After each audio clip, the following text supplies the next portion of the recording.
Hey team. So I know that I'm always super positive and I really try to frame things in a positive way. But I wanted to talk about the way that I keep myself motivated toward pushing for a goal. I mean, firstly, in terms of my fitness journey, honestly, I owe that to my challengers and my team. I feel like becoming a coach has really held me accountable in at a higher level. Like I feel like giving up on me would be like giving up on my girls, and I can't. Right? So I definitely owe a lot to my team, and to my challengers in terms of my motivation to keep fit. But there's something else that I learned from Tony Robbins, and you guys know I love me some Tony Robbins, um, that I wanted to discuss. And it's not all always positive. So if you feel stuck and if you feel like you kind of just can't start, then let yourself go to the suck for a little bit. Just let yourself like really feel how it feels to be where you don't want to be physically, in terms of, if you're not as strong as you want to be, or if you're out of breath playing with your kids, or if you can't run 5 kilometers or run a mile like you'd like to. Or if your clothes are too tight and it just doesn't feel good, let yourself feel the negativity for a little bit and write down what you're missing out on.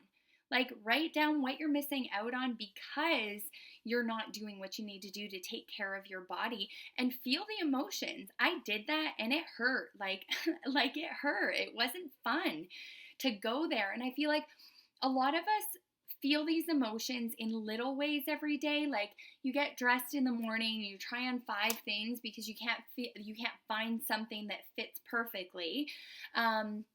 Or throughout the day you're kind of tugging on your clothes because you don't feel comfortable in what you're wearing. So you feel it in little ways, but you kind of push it to the back because you don't want to bring it to the forefront, right? So Tony Robbins taught me, like, feel the suck. Feel how sucky it is and actually take steps and write it down. Writing something down makes it more real. It just does. But then you can't live there. You can't stay there because whatever you focus on grows, right? So after you feel that and after you're in that for a little bit, visualize what you want. Visualize how you will feel when you have gotten more fit. Visualize how you will feel when you've completed a fitness program and what that's going to do for you in your life. Not just how you're going to fit into your clothes, but how much more confident you're going to feel, how much more energy you're going to have, how much more energy you're going to bring to your life, to your family, to your friendships, and all of that kind of stuff. Like, visualize that, and then you don't need to revisit the negative. You can keep visualizing that positive image that you've created and write that stuff down too. And then after you've done that, then come up with a strategy.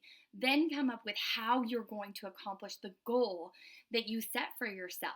So firstly, live in the suck a little bit, write it down, and then secondly, visualize what it's going to be like when you accomplish that goal and remind yourself of that every single day.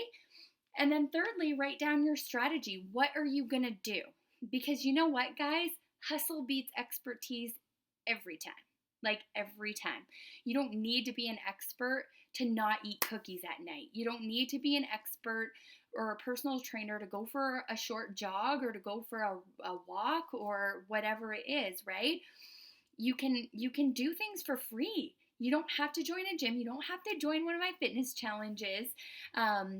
You can do it on your own, right? Sometimes the support is helpful for sure, but you don't need it to start.